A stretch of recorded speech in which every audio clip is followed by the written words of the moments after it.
Hello and welcome to the very first episode of the Into the Loop podcast. This is going to be a podcast about music, guitars, guitar amps, whatever I feel like talking about during the day, really. But most of it is going to be. I think I might throw some movie related stuff in there here and there if it fits or if it has to do with actual like movies and guitars and stuff like that. I don't know. It's kind of off the cuff, but I'm going to try to stick to mostly gear-related guitar stuff about me, stuff about my gear. Kind of, to be honest with you, this is going to be, I don't know, like an extension of the episodes because it's definitely going to overlap with the episodes.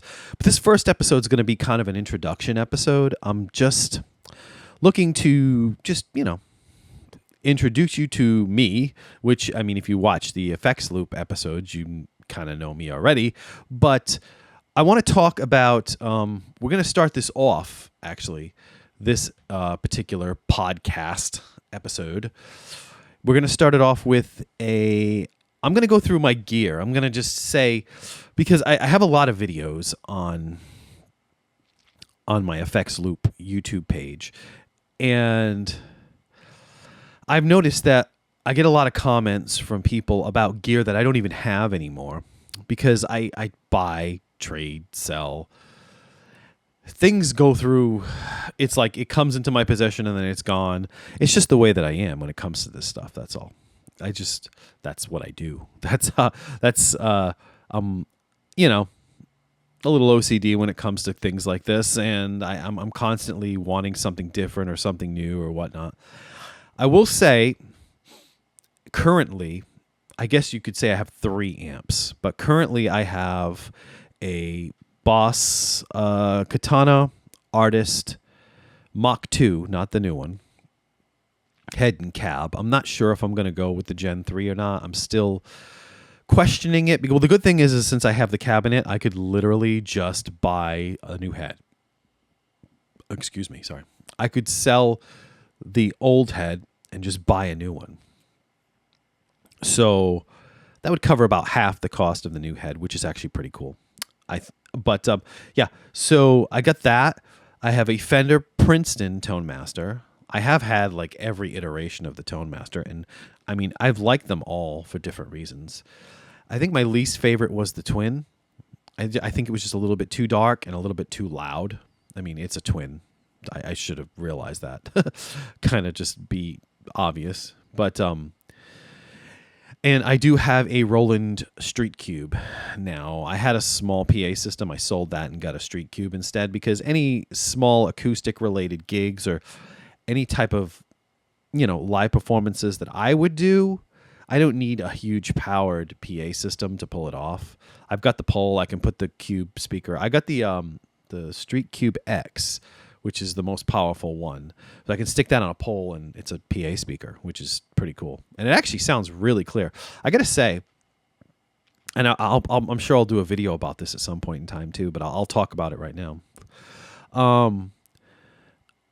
Like I said, I had a PA system. I did this, I put it up. It's a video on my thing. You can watch it. It's called Songs for Dad, I think is the name of it. Yeah. And my father passed away a few months back. And, it's been an interesting time. Because my daughter, Alice, which is the song for the Effects Loop is called Alice. It's just a song I wrote about her I wrote for her years ago. It's a little instrumental piece. And I use that as the Effects Loop theme song now. She deals with like OCD and anxiety and stuff like that. And I have that in my family. It's just the way it goes. So it's been a little rough when my father passed away. It's just been kind of crazy around here. Things have been a little bit nuts. So I've been trying to keep up with the videos and keep up with everything. And I mean, this is all whatever. I'm just telling you this because I'm just telling you this. But I'm doing fine. We're all doing fine. Things are coming around. But this was just a couple months ago. It was like in February he passed away. A few months back at least. And then, we all got COVID after that too, which was kind of crazy, which was, a double whammy. But so my mother, because my father didn't really want a funeral. He wasn't that type of person. He just wanted everyone to get together and have a good time and have a party. So she scheduled a celebration of life is what she called it. And I did a performance. I played because, I used to always play for them. We used to go camping a lot when I was a kid. I used to play acoustic guitar, and I'd sit around the campfire and play songs and all that stuff. So I figured it would make sense for me to play a short set or something at my dad's memorial service, I guess you could call it. So I put up I put up some of that. I put up 4 songs from that. I played a little bit more than that. That's not the whole set, but I used my GoPro camera to shoot it, and the GoPro kind of shut off, and it didn't get the whole thing anyway. Plus, the weather was potentially crappy that day, and I was going to be playing outside with everybody and have the PA system set outside, but because the weather was kind of crappy, the way my parents' house is, they have a big big window in the front of the house with 2 smaller windows. So I opened those windows and I stuck the PA speakers in the window, and I literally just almost used the window like a screen. I stood right in the front window and just played from inside the house, which was nice because we had the air conditioning and it was crazy humid out. So it was kind of nice to be able to keep all the equipment inside, and I didn't have to worry about moving it around. So if you watch the video, it looks like I'm being filmed inside a living room or something like that. It's because I am. The GoPro was just sitting on a window ledge, filming up at me. But I played 4 songs. Oh, I played more than that, but I put 4 songs up. And I'm getting off track. I'm really going off into the weeds here. But the whole point of this was I had a PA system that I used that day, and I realized that, for anything that I would do, I don't need a full-on PA system to lug around. It was a small PA, but it was a bit of a pain in the butt to carry around. It was kind of a pain in the tuchus to bring with me. And it was just a lot of cables and speakers and all that stuff. And I'm if I'm going to do a small gig, if I'm going to play a party, or if I'm going to play a small club or a coffee house or something like that, I don't need anything big at all. It's just, I don't need it. So I figured, I think, what? If I sell this PA system, which I didn't get much for, I think I got $50 for it or something like that. I put that money towards picking up I wanted to get a street cube, a rolling cube. And I had bought, which I never made a video about, but I had bought another Gretsch, which was kind of a tribute guitar to my dad. But as it turns out, I've gone through 2 Gretches. They're great guitars, if that's your thing. But I will honestly say that I find the newer line of Electromatic by Gretsch to be a little bit... They're not as good as the previous ones were. I don't know. I mean, they're good guitars, don't get me wrong. But I had one before that I just really jibed with. It was an orange one. I made a video about it too. I don't have that guitar anymore. And I bought this black, sparkly looking one, and it was nice looking. But I didn't jibe with it. It didn't stay in tune very well. I don't know. It wasn't as good as the first one that I had gotten. It looked nicer, but it wasn't as good playing wise. But I'm getting off track again. But so I figured, I'm just gonna sell.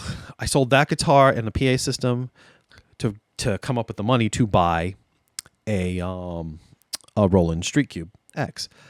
I did a little research and I figured that made the most sense. So, and I got to tell you, I really like it. They're really clear. The sound quality is nice out of them. It's clean. It sounds like you get a nice clear backing track, because I use backing tracks because I have to, because it's just me. It sounds nice. So I've been kind of, in the process of getting my live set together and doing that stuff and getting all that together and, buying some equipment that kind of relates to that, which is what I've been doing lately. But yeah, so I have a Roland Street Cube. So we were talking about my amps. Yeah, I said I had the Boss. I have a Fender Tonemaster Princeton, and which I will also say, because I'm talking about my amps right now, that Tonemaster Princeton is awesome. That is, to me, I think it's the best one of the line. Oh, they're all good.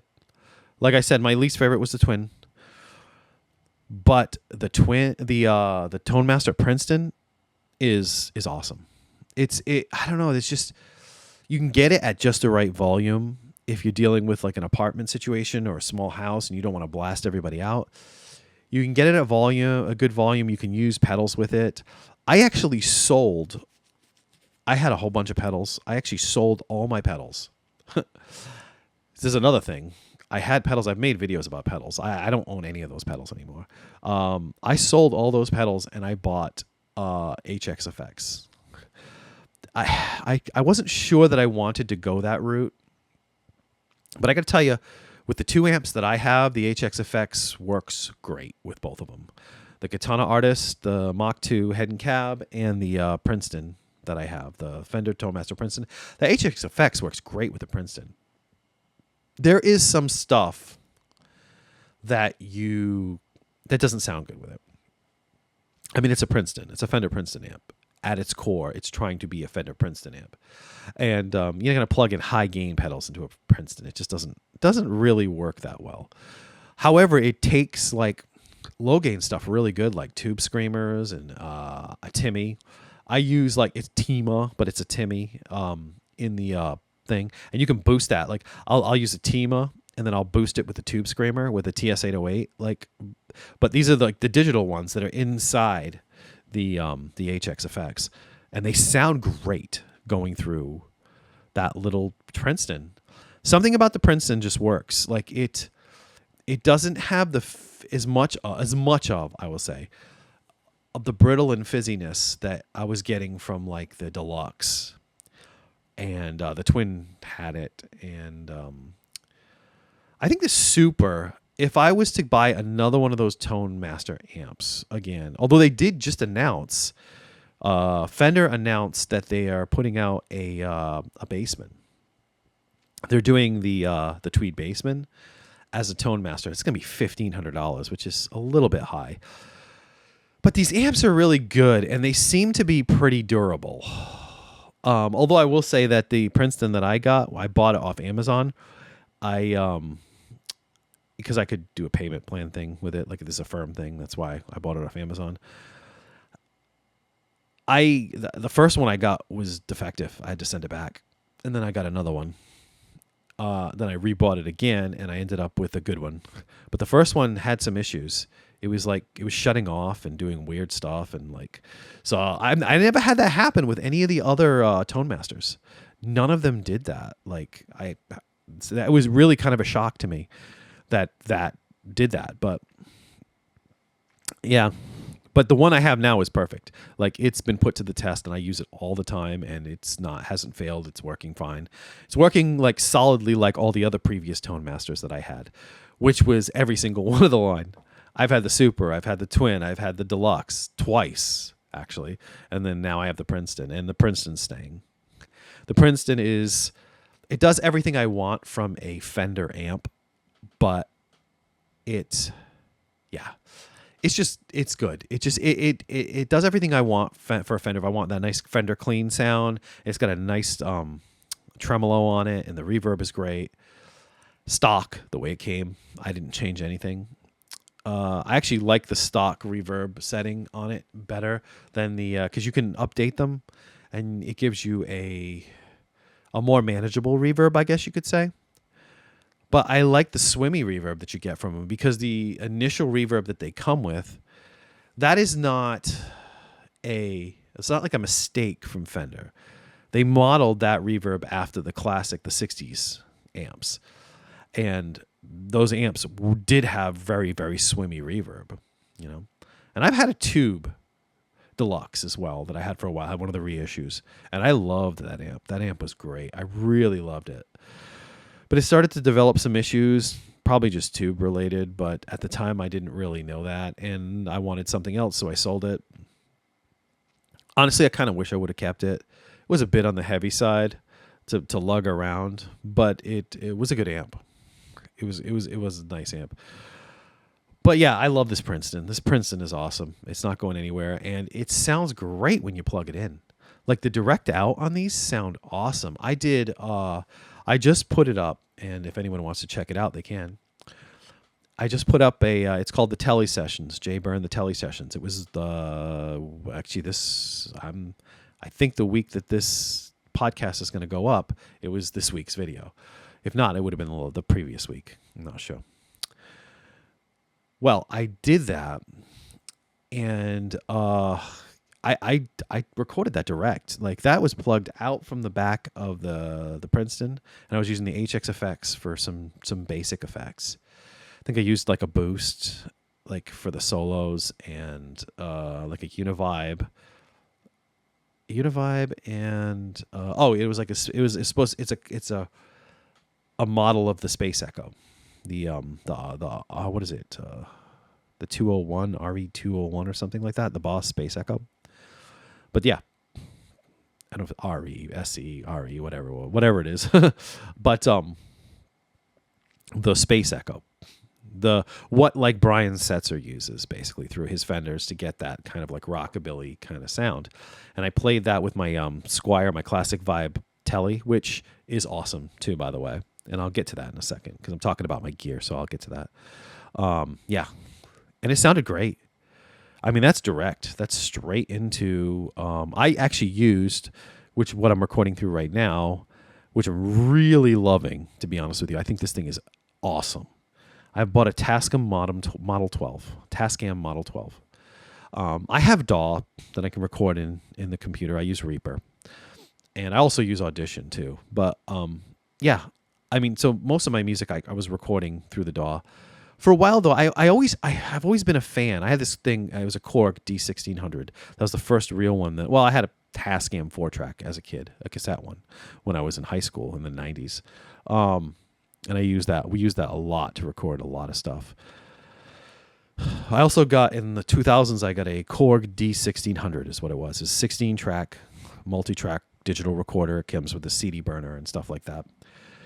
The thing is awesome. I love that machine. And I still have it, but it's glitchy now. Some of the buttons don't want to work, and the CD burner is shot, and I can't get anything out of it. Like, if I could get a newer CD burner, that thing might still be usable to a certain degree, but the faders are wacky. Like, it has, like, you can set your scenes for your faders, but the problem is they move. They I don't know. They're not accurate anymore. So it's got issues. Let's put it that way. Sometimes you got to press the buttons multiple times to get them to do something. Sometimes it doesn't want to do it at all, no matter how many times you hit the button. So yeah, it's no good, to say the least. But I love using, like, you know, I love going like DAW-less. Like, to me, I like using these small units to just record with. I mean, that's just what I'm used to. And I really wanted to get the bigger ones. I wanted to get the Tascam Model 16 or the 24, but I just didn't have the money for it right now. And I sold another guitar to get this unit. I had a Les Paul, a Slash Les Paul. I'll talk about my guitars in a couple minutes. Yeah, and I sold that guitar. I liked it, the Slash Les Paul, but I'm just starting to not be a Les Paul guy. I don't know. I have a 335 and an SG, and I love playing both of those guitars. I don't play a Les Paul as much as I used to. I pick it up and I play it for a little while, and then it's like, okay, fine. And then it sits there and the strings get crappy, and then I have to change the strings on it before I play it again. I'm noticing that you watch all these YouTube videos, okay, and these people have like tons of guitars and stuff, and you just want to, and they just want to, and you go, oh, I wish I had all those guitars. No, you don't. You don't want all those guitars. 4 or 5 guitars is a perfect number, because that's enough to take care of. Because I have 4 electrics, a bass, and technically 2 acoustics, because I have an old acoustic that's got issues, but I got a brand new acoustic, which is the Hummingbird, the Epiphone Hummingbird. Well, that's it. That's all I have. And that is a perfect amount of guitars to have, because it's easy to take care of. They all sound good. And I'm happy. Like, I don't need more than that. Like, yeah, will I get another guitar someday? Maybe. Probably. I'm sure I will. I'm sure I'll buy another one. Part of me still wants a Flying V or an Explorer or something like that. But I don't think I'm going the Les Paul route again, though. Honestly, I told my wife the only way I would do a Les Paul is if I could get an actual Gibson Les Paul. If If I could spend like $2,500 and get a Gibson Les Paul, I'd get a real Gibson Les Paul, and that would be it. And that guitar would stay with me for life. But yeah, I'm learning that I don't know. I don't play Les Pauls as much as I used to. I always thought I was a Les Paul guy. But I got to tell you, I love my 335. That's the guitar I go to the most. And that guitar can do anything. I mean, it can do the Les Paul thing. It can do all of it. I mean, it's big, it's ballsy. It has a good sound. And I love the SG. The SG is amazing. So yeah, so I got the 3 amps. So I said the amps. I was just talking about my gear, but now I'm kind of going all over the map. But let's talk about, I don't have pedals. I have an HX Effects unit now. And getting onto like guitars. What do I have for guitars still? Currently in my stable that I own right now. I mean, I have done quite a few videos about different guitars that I bought, had for a couple months, and then sold for whatever reason. But currently I have an Epiphone 335 that I bought it was like 2019 or something like that. And it's a great guitar. That's actually like my best guitar. That guitar is amazing. It never fails to deliver. It plays well. Excuse me. I don't know. I mean, that was before the inspired by Gibson thing. So don't let people tell you that old Epiphones are bad, because I had two. I had a Les Paul and I have that 335 now, and they were both great guitars. So, but yeah, so I have that. I'm looking at them right now. I have the SG. It's like a 60s SG copy. I think it's supposed to be like a 61 SG. It's black, and that's an Epiphone.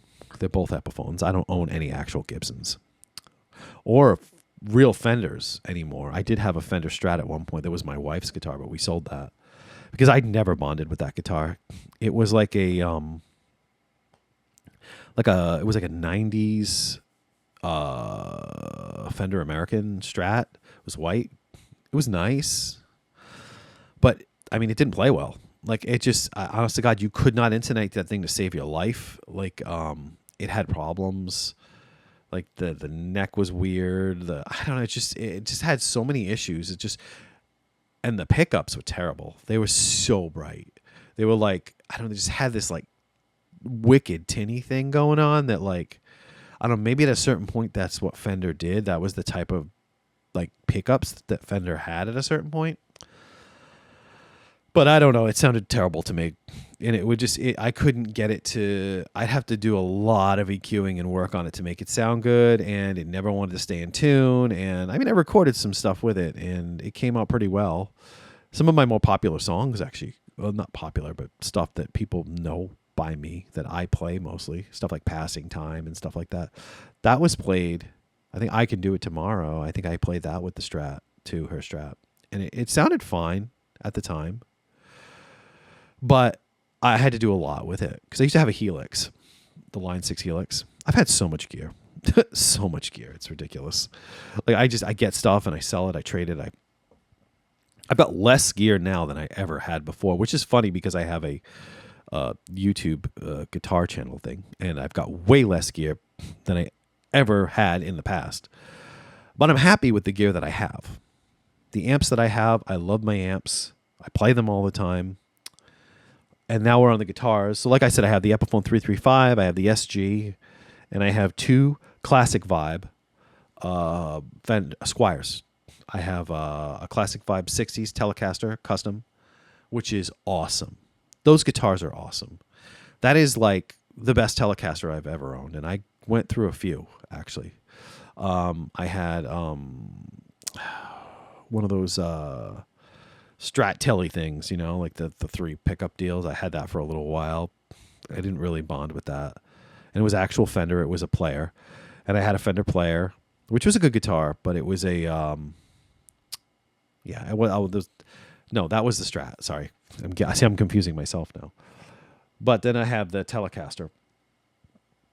And I had a Made in Mexico, a Fender Telly, like a 2000-ish used one that I had bought.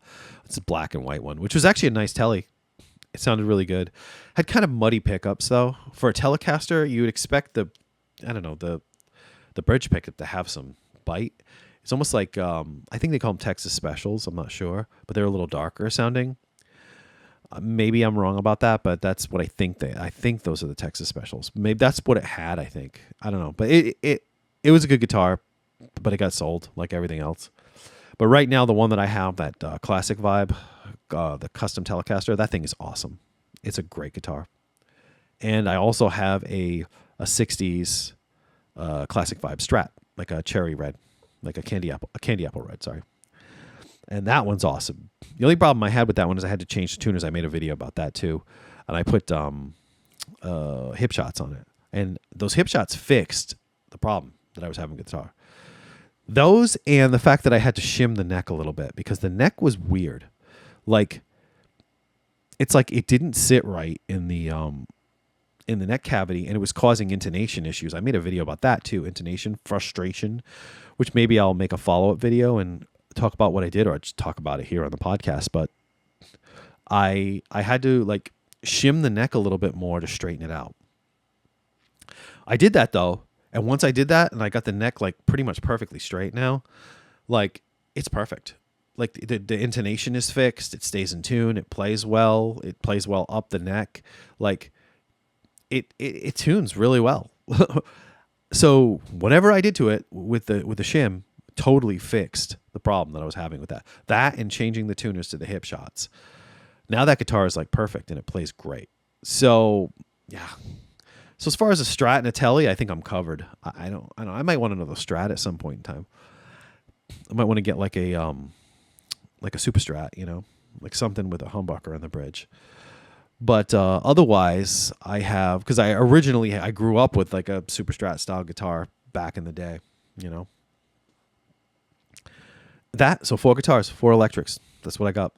And as of right now, I'm pretty darn happy with those 4 guitars. That and my acoustic, and I have an old Squier P bass, which is still a good bass, and it's in good condition. I don't play bass that often. I had bought bass amps and whatnot. I don't currently have any of that stuff anymore because I sold it back. I buy a bass amp and I sell it. Buy a bass amp and I sell it. I made a video actually about a little tiny bass amp that I got from my nephew, sorry. And the thing was kind of a mess. I cleaned it up and it played really nice. Kind of wish I still had that, actually, that little amp. But it plays well. It was fine. I don't really need to play bass through an amp, though. That's the thing. For me, bass is a tool. I use it when I'm recording a song and I need to lay down a bass line. That's what the bass is for. So I kind of don't need more than one bass, although I wouldn't mind getting a jazz bass. So I can have like the P bass and the jazz bass thing kind of cover all the types of sounds that I could get out of a bass guitar. But honestly, the last thing I need to buy is bass guitars right now. I don't need basses at all. That is not something that I need to worry about. So yeah, so that's my gear. 4 electrics, 1 acoustic, a bass, an old acoustic, which is an Ovation, which has cracks in the laminate, which I might get fixed. It was a 12-string. Used to play it in high school. I get that. And I have the neck from my old guitar in high school. My parents threw away everything else. They took it apart to rebuild it, and they threw all the parts away. Yeah, and the 2 actual amps, the Fender and the Katana, and I have the Cube now, which is technically an amp.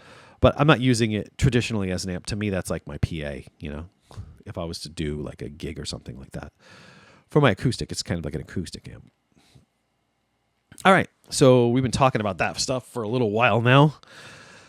Let's move along, shall we? Let me get a drink of water.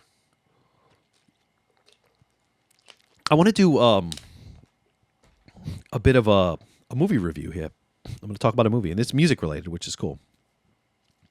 I am a huge Ghost fan, the band Ghost. And I finally got to see the movie. I wanted to go see it in the movie theater, Right Here, Right Now. And I was really excited to see this movie, and I really wanted to go see it in the movie theater. But it never worked out. My daughter likes Ghost too, my daughter Alice, because I listen to it all the time. She actually likes some of the songs. So she was excited. She wanted to go see the movie in the movie theater because she likes going to the theater. And she thought it would be cool to go see the movie in the theater, but we could never find a time in our area that was doable for us. It was always too late, or it wasn't showing, or it just became a fiasco. And I was getting very frustrated because I really, really wanted to see this movie. So then in the past, like last week, they just announced that. Well, it's. I mean, the event already happened, and it's almost expired now because they gave an extra 7 days to like on demand viewing that you can watch it. This app called Veep. It's like a music concert app. You can get it if you have a Roku. You can run it through your TV. Well, actually, like me, I have my little iMac. I have it plugged into the TV and HDMI. You can watch it through there too, which it looks actually better through there because it's in 4K. They put the movie up. It was like $20 to rent the movie, and I was like, screw it. I want to see this movie. So I got it, and we've watched it. My daughter and I have watched it. I've watched it like 4 times already because I'm a big Ghost fan. It is awesome. It is a great concert film. It is very interesting. Maybe some spoilers here, so be prepared. I'll try not to spoil it for anyone who hasn't seen. There's nothing really to spoil. It's a concert movie. But it's such an awesomely shot concert movie. The sound is great. It looks amazing. And they added like these little like this story behind it. Whereas anybody who knows Ghost knows, I mean, and I actually got into Ghost before all the lore, before people started before it developed like almost like this weirdo this like Marvel lore or something. I don't know. It's weird. Where it's a story about the different singers of the band, basically. The clergy and the way that they bring a new singer in, and the singer goes for like an album cycle, and it's kind of weird. If you go on Ghost's YouTube page, they have a bunch of videos that they've made, and I watched them all before. It's a little tough to get through them. They're not, I mean, they're funny, but they're not, they're just kind of silly, weird little whatever videos. Most of them seem just like promotion videos for like an item that was coming out at the time, like an album or a single or something. But there's this backstory, basically. And the whole idea is the current singer of the band, it's always Tobias Forge, who's the guy who is Ghost. He's basically writes and records all the music. He brings people in to help him out, but generally he's the director of Ghost, I guess you could say. And he plays the character, the lead singer characters. And at this point, we're at the 4th or 5th, what they call Papa Emeritus, the lead singer. His name was Cardinal Copia, okay? And he's been the past 2 albums, which actually he was changing by saying that the lead singer was different because the lead singer had a different look when they play because it's costumed, so he have a different mask or something. And Cardi, as they call him, Cardinal Copia, was for the first. He's been the last 2 albums for Prequel and Impera. And that's kind of the longest run any of these characters has gotten. So they're making it like, okay, he knows he's going to be replaced, and it's like he's afraid that they're going to like kill him or he's afraid something bad's going to happen to him because it's the last show of the tour. That's the story for the movie. And what they do is while you're watching the concert, Tobias, Cardinal Copia, he has a habit of like running behind the stage all the time. Like he'll sing for a while and then he'll run behind the stage and he'll come back out, let the band play, and then he'll come back out. So it's like every time he did that, they had this like backstage world, basically, that like, where there'd be a conversation. They're adding to the story and the lore a little bit by doing that. There was an animated sequence that looks like Scooby-Doo because everyone always jokes that lately that Ghost was making Scooby-Doo music. So they're like, okay, let's make a cartoon that looks like Scooby-Doo. It's kind of cool. And honestly, anybody can watch the movie. It doesn't matter if you like the band. You don't have to know all the lore because they kind of fill you in. At the beginning, they recap you in the opening credits on everything that they had created story-wise for this character. So, but the concert is awesome. The concert movie is awesome. That's the best part of the whole thing. And I can't wait to pick up the soundtrack because it's like a live concert album. And yeah, it's just really cool. If you're a fan of Ghost, check it out. If somehow, at this point, I don't know how you're going to watch it unless you to find it. Find it. That's all I'm going to say online. I'm sure it's out there. especially now that it's been broadcast through the app, because I know you can screen capture it. I just know you can because I know. And so I'm sure people are sharing it. But it's definitely worth seeing, and I loved it. I thought it was a great movie, and really good concert film. One of the best concert films I've seen in years. I put it up there with Led Zeppelin's Song Remains the Same, which is one of my favorite concert films.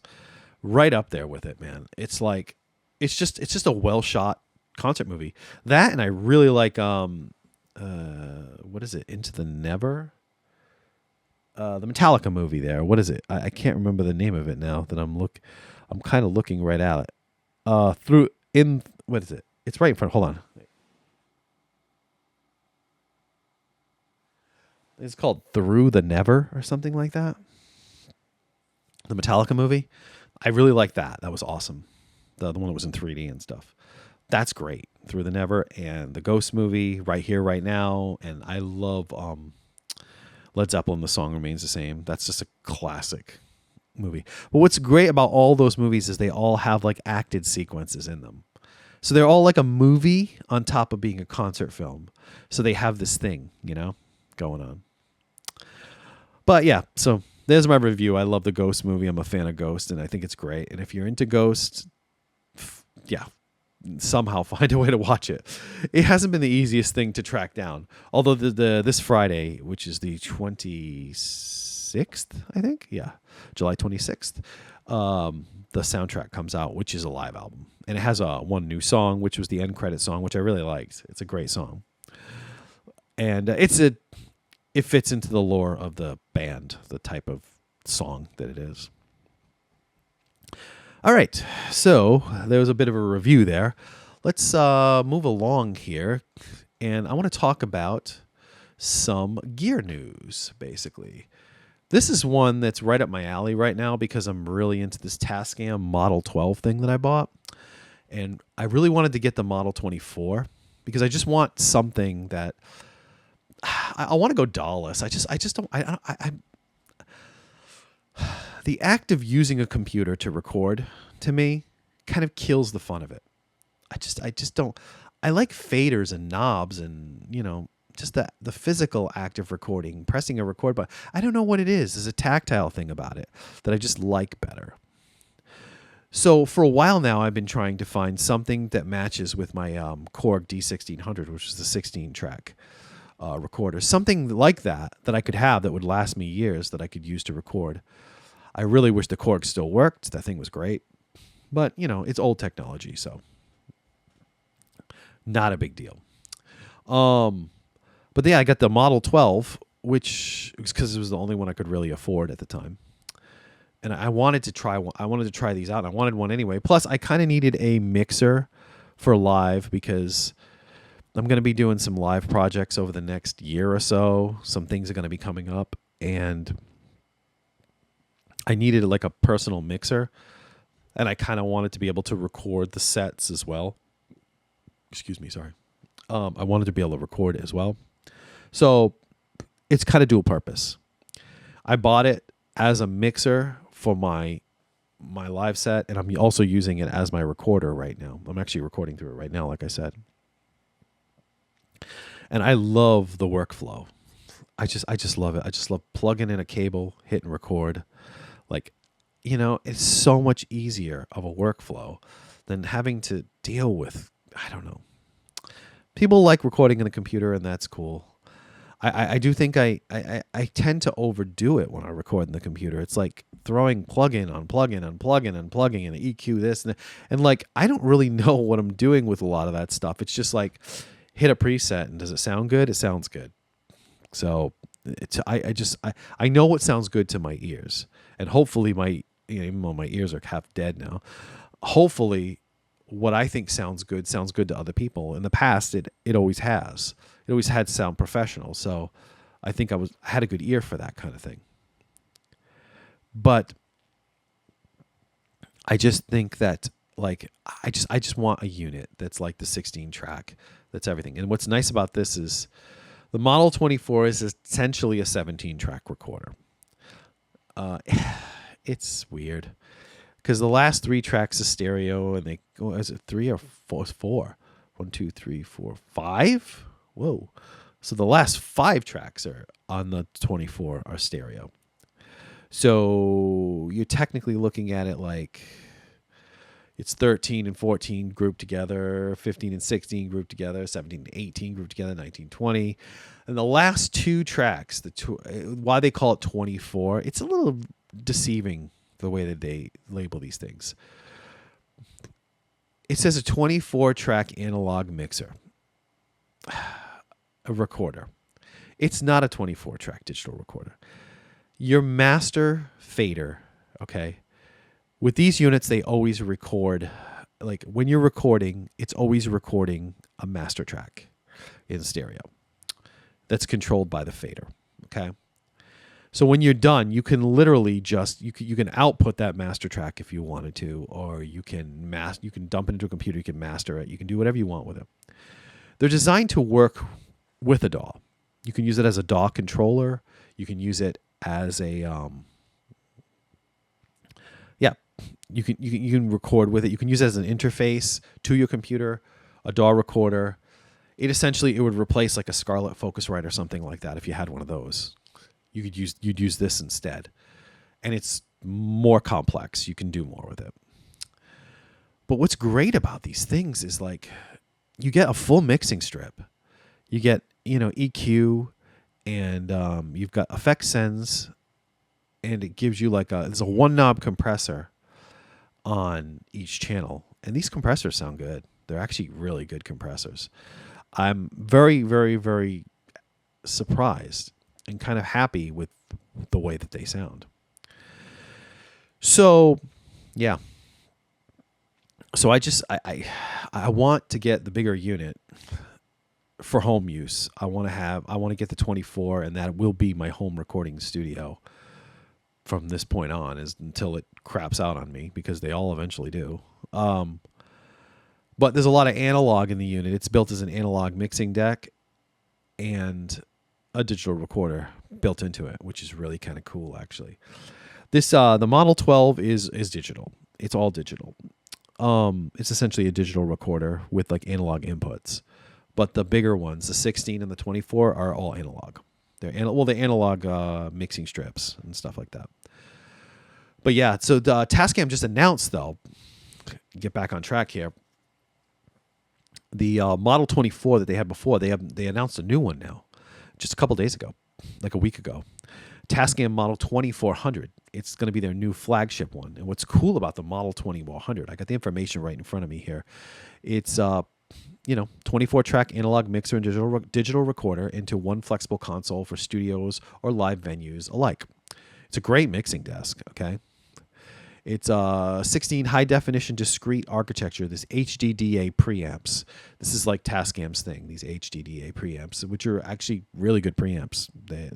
They're good enough as for anything I'm ever going to do in my life. 12 of which have channel strips with inserts, which is really cool because you can insert effects into each one. Because the thing is it has a built-in effects unit, okay? But you can use one effect.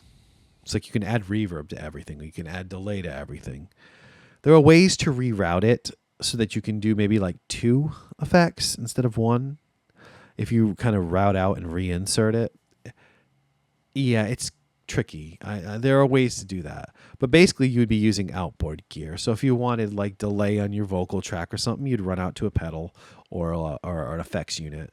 Now I have my my HX effects. I think I'm going to use that as kind of like my outboard gear for effects on my tracks and stuff like that. I haven't really messed with that yet, but that's what I want to do. It says it has parametric mid-range EQs, which is actually really cool, and compressors. In addition, the routing capabilities are extensive. 5 aux sends per channel and 4 assignable submixes. That's actually a lot of submixes, the sub. This makes it easy to make use of the internal effects engine, set up monitor mixes, or incorporate external outboard gear into the equation. So it's a full mixing deck. It's a full deck. It's a multi-track recorder and a thing. The one thing major thing that's different about this newer version is they incorporated some of the digital features into the 24, because the 24 was basically all analog except for the recorder. Now they've actually included some of the digital like routing capabilities, and the Model 2400 has a master bus now with a compressor on it. It has a section. So like when you're done and you've got your mix, you can add compression to your final mix. Kind of like they have in the recorders. Like they have the Tascam, the DP24 and the DP32, where you can master it at the end. Well, now you can add compression on your master bus, which would be your main volume, your fader. It has its own. You can do that with the other one too, but you got to reroute a little bit to do it. This one now it's dedicated and it's built right in, and you can just add it right to that channel for either live sound out, or if you're recording, you can print it to your, master file. Record it in the master file, and it takes SD cards, SDHX cards. Although I'm not even using an HX, I'm using just an older SD card that I had, and it seems to work fine. But this thing is awesome. It's a beast. It's big, but the 2400, this would be like my home recording studio. They would just be my home recording studio. And I still do some stuff in the DAW. Like I still go to Audition to master, because I have a little mastering program in Audition, which I actually like the sound quality of, and it's easy to function with. So I use that to do my minimal version of mastering. And yeah, but the Model 24 is awesome, and I'm excited. They're not out yet. I'm not a fan of the price, because the previous versions were like, the 24 was $1,200, around there. This new version is around $1,900. Well, it says $2,000, but I think for American price is $1,899. It's what it shows right here anyway. Available from Thomann. I don't know if that price is accurate to what it's going to be in the United States or not. But right now they're available at Thomann for whatever reason in Germany, because Thomann's a German place. I need to take another drink of water. Sorry. So yeah. So there's that. There's that news. Here's another thing right here. Positive Grid. They added a looper and more power. They're putting out a Spark 2. I'll have a Spark. I've never played the Spark. The Spark was kind of like a big deal for a lot of people. It's a nice little practice amp, and it has a lot of stuff built into it. So if you're looking for one of these small, like, portable practice amps, that's kind of cool. Blackstar has new amps. They debut 100R, perfect balance for pedals, power, and tone. The debut 100R promises players a simplistic playing experience, offering an ideal platform for pedals. Is this a worthy upgrade over last year? Who knows? Is it ever? Any of it? That's some of the news that I'm seeing right here. Apparently, Fernandes Guitars is going bankrupt. People have liked Fernandes for a long time. They were a lot of people like old school Fernandes Strats. They were actually very popular for some reason. But I guess Fernandes is going bankrupt. Doesn't necessarily mean that they're going out of business, but they're just going bankrupt. What's this? Blackstar TV10A, an authentic American voiced combo. The Blackstar TV10A is a low wattage classic American voiced tube amp with great modern features. That's cool. So that's probably going to be along the lines of like a Princeton, American voiced. So it's going to be Fender-ish. That's the whole idea. Low wattage Fender kind of thing, like a Princeton or something like that. It's a 10, so it's a 10-inch speaker. There you go. It's a Princeton. With modern features. I'm sure it has a effects loop and all that stuff. So what they're doing is they're taking what other amp companies are doing, and they're adding modern things to them, like an effects loop, maybe some built-in digital effects or something like that added to it for that. Wait, let's see what this is. Authentic American voice combo. What is this? It's 10 watts tube via a single 12-inch Celestion speaker and has been voiced explicitly with American amp tone. It comes in a cream Tolex. The one I'm looking at right now is a cream colored. with a tan leather handle and the wheat-colored grill cloth. 6L6 tube section. Powers this Class A power output combo and is complemented by a ECC 83 preamp tube. Wow, so it's got, okay, so it's all tube. I don't think Blackstars are tube rectifiers. I think they're the solid state rectifiers, but I'm not sure. I know that matters to some people, but simple yet effective. Gain, tone, reverb, and master knobs. Basically, this is a Princeton. They made a Princeton. Probably can get a little bit more gain out of it because it's a Blackstar. It's a cool little amp, actually. And, okay, it has a convenient emulated line output after the power amp section, making it perfect for recording to a DAW or similar. This will be an excellent way to capture all that warm tube tone and give players options when recording. Okay. Has a digital reverb, like I said. A headphone output for quiet practice. Not bad. And we're looking at around $700. That's a nice price for something like that. That's actually really good. I like how there's a lot of some of these, like, I guess you call them smaller companies. Like there's a company called Marla right now, which are hand-built amps out of the United States, out of the U.S. You can get a Princeton-size amp for around $800. They're gonna have they got a new one coming out. This Marla company. I guess you could say it's a little more British voiced or whatever, but it's going to be around $1,100-$1,200. But it's a 20-watt combo with a 12-inch speaker. It's nice. It's a nice little, like, you're probably looking at something more. It's kind of looking to be like a deluxe reverb in a sense. It's looking to kind of take that market. I know there are a lot of Tone Kings and stuff like that do the same type of thing. But yeah, this Blackstar TV10A, this looks kind of like a cool option. I know some people have issues with Blackstar. They say that their quality control isn't the greatest and some of their stuff is kind of cheaply made. I've honestly never played a Blackstar before, so I can't really give you any information about that. But it sounds pretty cool to me. And like I said, Marla's a company to look at. I've been looking at those amps.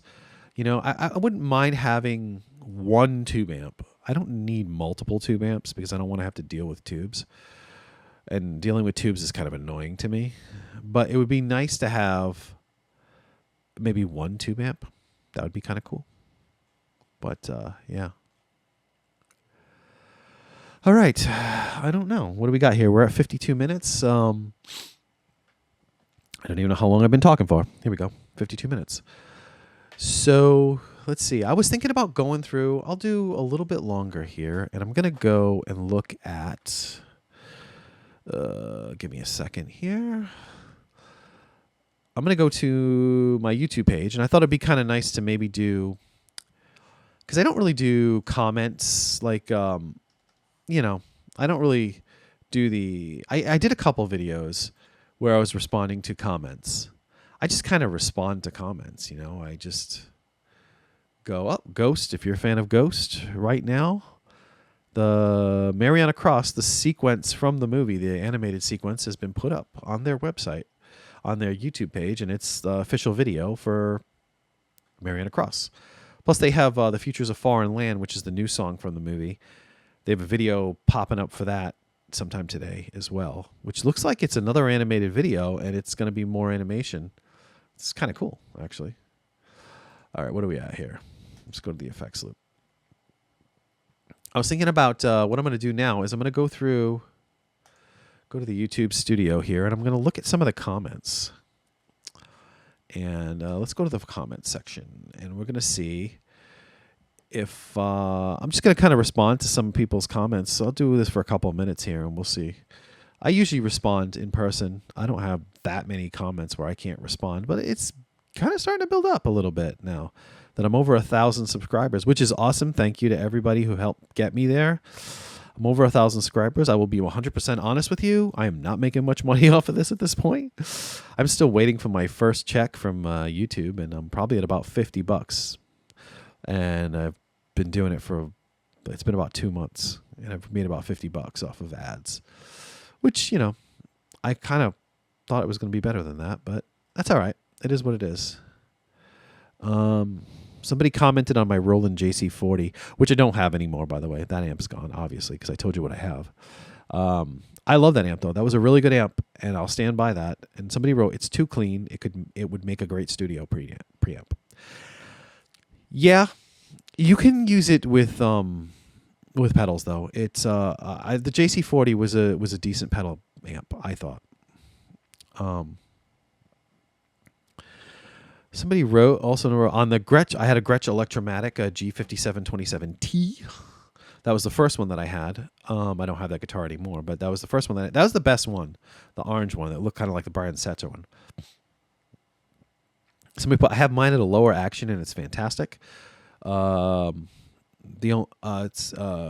Praxis one. I'll say who said it before. The other person was at the Public.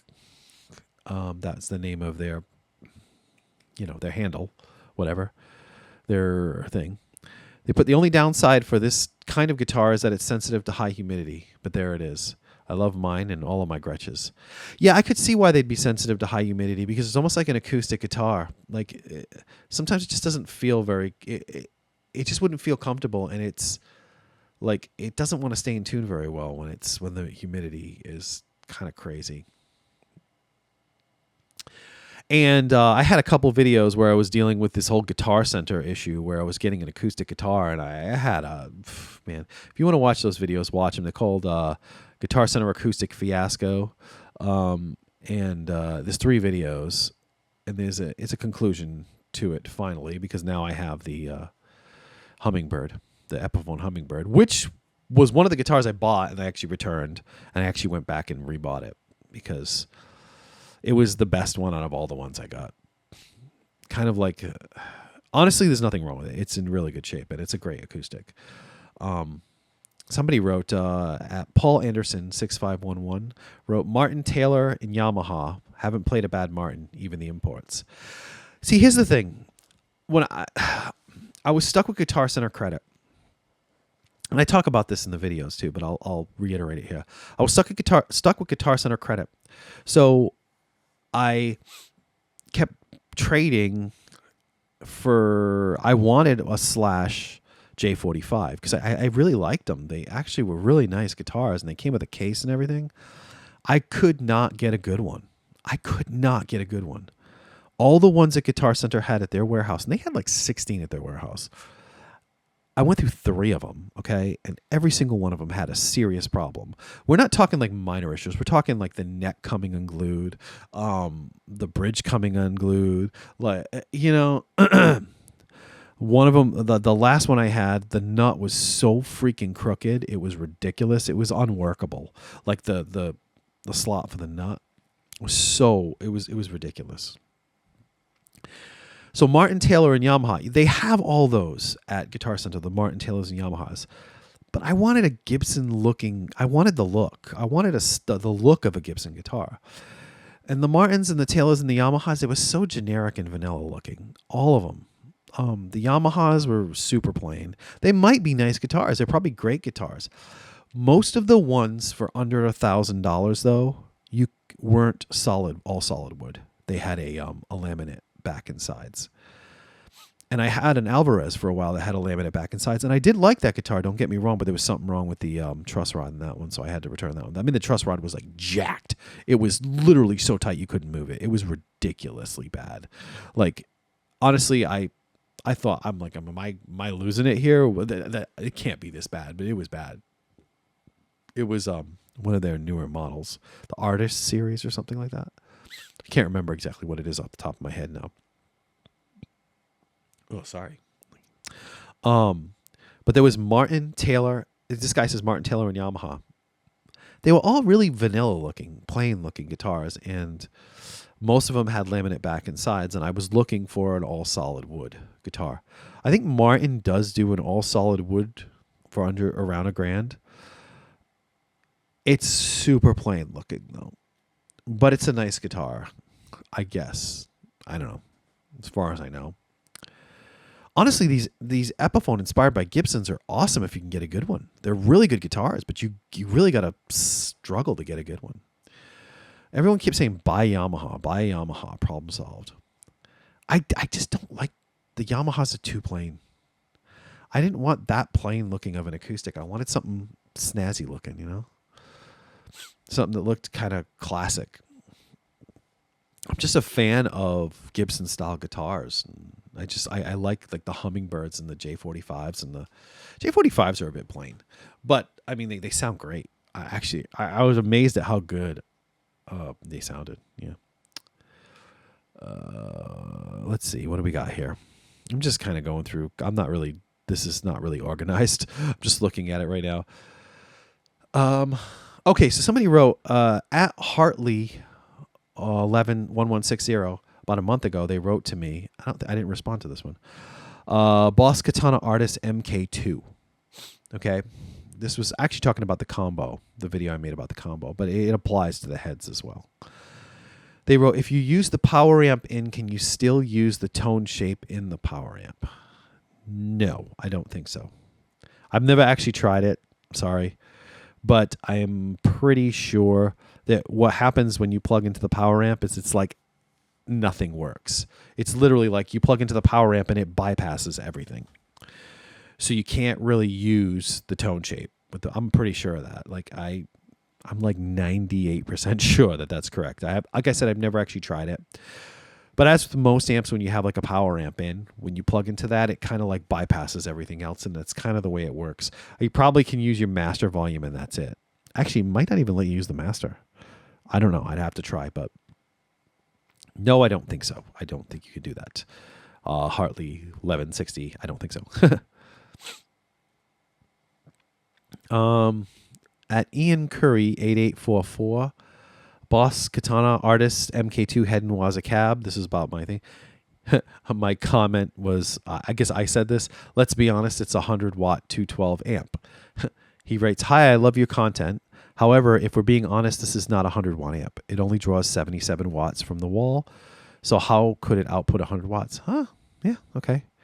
It can't. Boss is using, at best, misleading way of rating the power to include the power.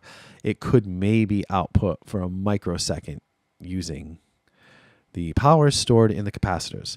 Some would call it dishonest. All Speaks and reputable amps are rated by RMS, how much power they can put out or receive for an indefinite period. According to my multimeter, this is interesting what this guy said. So the Katana Artist MK2 head puts out 64 watts at 8 ohms and less than 50 watts at 16 ohms. That's interesting. I do find that it doesn't seem like it's as loud as a 100-watt amp if you turn it up. It's plenty loud enough for me. I don't need anything any louder, but it doesn't seem like it's that loud. So let's be honest, this is 64 watt. This is a 64 watt amplifier, and in its current configuration in this video with the 16 ohm cab is actually a 50 watt amplifier. Okay. All right. It's still plenty loud. In fact, the difference in SPL between 64 and 100 is only 1.9 dB or 1/5 louder. Does that matter? Nah, not unless being lied to matters to you. Yeah, it's true. Oddly, in this 16 ohm cabinet, which receives less than 50 watts from the head, a pair of actual 25 watt greenbacks would have worked just fine. But then they have to admit that they're being misleading at best. That's interesting. Also funny that Boss rates these Waza speaker when it's sold on its own at 100 watts, but the cabinet that contains the two at 160 watts. Uh-oh, another misleading rating. Wow. Okay, dude. Ian Curry, 8844. That's really interesting what you said. You're right. It is 160 watts for the 212 cabinet. So how, if you've got 200 watt speakers, that would be a 200 watt cabinet, right? Not 160. That is interesting. And it's interesting that he said, like, you could actually use 225 watt greenbacks because the amp itself is only putting out like 50 watts the way it's set up. Huh. So then if you're looking at it that way, then when you got it on the 50 watt setting, which is interesting to me because I did notice if you're playing clean and you put it on like 100 watts, you got to put it on like 100 watts and turn it up a bit to get some volume. It's plenty loud. Don't get me wrong. There's no reason why I need anything louder than this. It is loud as sin. It can be loud, very loud. But I think this guy's right. It's not 100 watts. So, okay. So here we go. Controversy with Boss. Their 100 watts isn't really 100 watts, but really, I think if you measured half the amps that say what they actually are, then never correct. They're always louder than what they say they are, or softer. Jesus, the Marshall, like the studio heads, the 20 watt ones, those things are freaking loud. They're way louder than 20 watts cranked. They're decent bit louder at least. I mean, they're probably closer to 25 or 30 watts or something like that when you actually got them cranking up. Those amps are loud for 20 watt. The only problem is they're a bit bright. They're a bit like, they don't have much bass. Most Marshalls are kind of known for that anyway, like a JCM 800. But you get even less bass with the 20 watt ones. You lose a bit of that oomph, you know. But thanks for the comment, Ian Curry. That was actually pretty cool. Let's see. Good video. Somebody wrote on the Boss Katana Artist, the shaping, contouring, and resonancing video that I made. Kevin McGinnis, 1113. And he looks like he has a ghost symbol as his logo. Hey, a fellow ghost fan, perhaps? I don't know. Good video on a function that a lot of the other reviewers overlook. It's very true. The contour and the shaping resonance thing on the amps. Mastering all available options for EQ tone shaping is key to getting the most out of the Katana. But once figured out, it's an incredible box.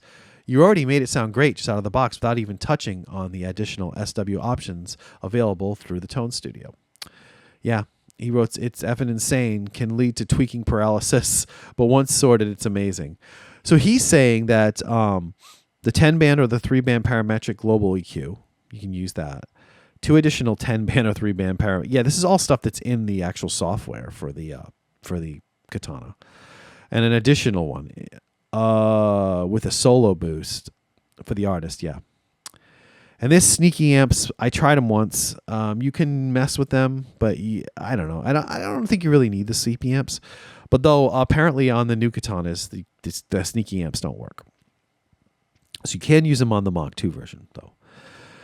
It can lead to tweaking paralysis if you let it, but once sorted, it's amazing. Oh, yes, it can. See, and that's the problem is I get really annoyed with the tweaking thing. I just don't want to tweak. I want to, set knobs on the front of the amp and get a sound and go. And I got to tell you, honestly, for this Katana, the Artist MK2 that I have, the head and cab, I use it right on the panel. I set up what pedals I want in my effects section, because I also have the foot switch, the GAFCX. Too many letters and numbers to remember. Foot switch, and I just set it right up, and I go that way. But, yes. So, I think it sounds great right off the panel. I can get great sounds just dialing in on the panel. And if I want anything extra out of it, I plug in like my HX effects. I put that in the loop, and then I can use that for different reverbs and some slapback and that kind of stuff. So I can actually use it in conjunction with what's on the amp and give me more. So if I plug that into the loop and I use the amp, I've got the equivalent of like a freaking 10 pedal board in front of me, and I can get any sound I could possibly want out of it, which is awesome. Really, really cool. Honestly, these things are, I wouldn't say they're underrated, because they're not. They're pretty highly rated. People like them. But the problem is there's a lot of people that they just think it's a cheap amp, and it's not. And it is a cheaper made amp. I'm not going to lie. They're made cheaper. They're made out of cheaper components and whatnot, because they're trying to market these amps to people who don't want to spend more than like $1,000 for an amp. But I can tell you right now, it was like $1,100 for the 212 cab and the head, and I've got a head and a 212 cab, which would serve me for anything that I would ever need to do. Like, that amp is good enough for me to do anything with. Like, to record, it's good enough to play out. It's good enough to be in a band. I can be in a freaking metal band with that amp if I want to. Like, it's loud enough to do that stuff. So, yeah. Like I said, I might get the Katana Gen 3 at some point. I don't know, though, because it's really just the gas of the new thing that's getting to me, because honestly, I find this amp sounds great and I don't need another amp. Like, I'm fine with it. The only thing is there are some new features, some new output features, and on the amp, and some recording features on how you can output the amp and stuff like that are a little better on the Gen 3. So if I could get basically this with a few additional like external features that I could use for recording or whatnot, that's kind of worth it to me. But I don't want the Gen 3 to sound that much different. Like, I actually want it to sound pretty much what this sounds like. I mean, you could make it sound a little bit nicer, a little bit smoother maybe. I mean, I don't know. It sounds great to me. Honest to God, you can put this alongside of like a real tube amp, and most people are fine with it. And it can live with a real tube amp. So I don't know. Crazy. All right. I'm gonna do another comment here. Yeah, and I think we're gonna probably call it quits because I'm already at an hour and 10 minutes here. I think that's pretty good time here for my podcast. But let's go. Somebody put at Funboy Mac Fallish. This is about my Guitar Center horror stories video that I made. And the gist of it was, in one of my stories, I said that I took so long to trade in something at a Guitar Center, and I had a little kid with me at the time. She was like 3 or 4, Alice, and it was just becoming a nightmare because she wanted to leave. She was sitting on the floor throwing a tantrum. He wrote, "I sympathize as a father of 2 young boys.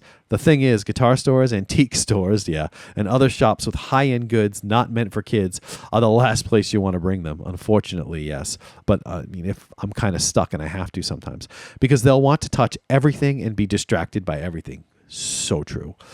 A tantrum is just waiting to happen. It sounds like your daughter was good in that respect, but then they'll get agitated after a short time. So what you think will be a quick trip may turn into a marathon for little kids. So true, dude. So true. Like, yeah, and even now my daughter's 9 years old, but she also has some issues too with OCD and stuff like that. But even now, I bring her to the guitar store. After a couple minutes, she's good for 10, 15 minutes, and then she starts to lose it. And when you bring her to, like, when I go to Guitar Center to sell something, you end up at the counter sometimes for way longer than you want to be there. It's just the process just goes on and on and on and on. I mean, the last time I went in to sell, just recently, when I went in to get my Tascam Model 12 and I sold a guitar and some stuff, I went in there, I got to the counter, and like literally the dude in front of me, but thank God, like, he took off for a couple minutes and they took me first and got my stuff out of the way. But the guy in front of me, not to insult him, I mean, I don't know this person, kind of looked like a homeless man. I mean, I'm just trying to paint a picture for you. He didn't, I don't know, look like a drug addict or a homeless guy. I'm sorry, but he did. I'm not trying to be rude, but he did. And he literally had a crate full of pedals and like a couple little amps. He was like selling so much stuff. And like all of it literally looked like it had been kicked around a basement floor for like 10 years. Like, the stuff was in beat condition. But he was unloading all of this crap onto the counter at Guitar Center. I'm like, oh my God, are they going to have to go through all this before I actually get to them? It always happens to me. I have like one simple thing to do, and I show up, and the guy in front of me is literally selling like his entire fucking studio's worth of equipment. So it's kind of crazy, kind of nuts. But anyway, yeah. But okay, I think we're at about 1 hour 14. I think that's going to be it for this week. I don't really have anything else I really want to say. Is there anything here? Any more interesting things that anyone has said that I haven't commented on? Yeah, no, people are cool. Somebody wrote something about fizzy to me is unusable tones. Yeah, that me too. I don't dig fizzy.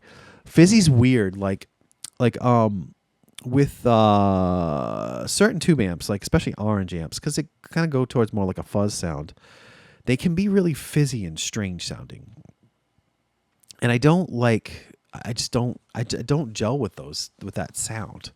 I can't use it. And you try to record it, it just doesn't sound good. It doesn't work. So no. All right then. Well, thank you very much, people. I hope anybody out there listening to this got something out of it. I'm going to try to do this regularly. We're going to try to, it's going to be called Into the Loop, and this is going to be my podcast for the Effects Loop. And yeah, so this is kind of like a starter episode, and maybe next time I'll be a little more organized, huh? But I know we went through a lot of different things here, and we talked about a lot of different stuff. So I think there's some value in this. I don't know. But anyway, thank you. If you're into the Effects Loop at all, please like, subscribe.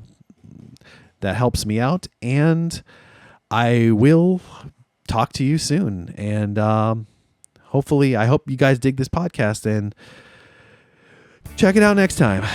Thanks. Take care.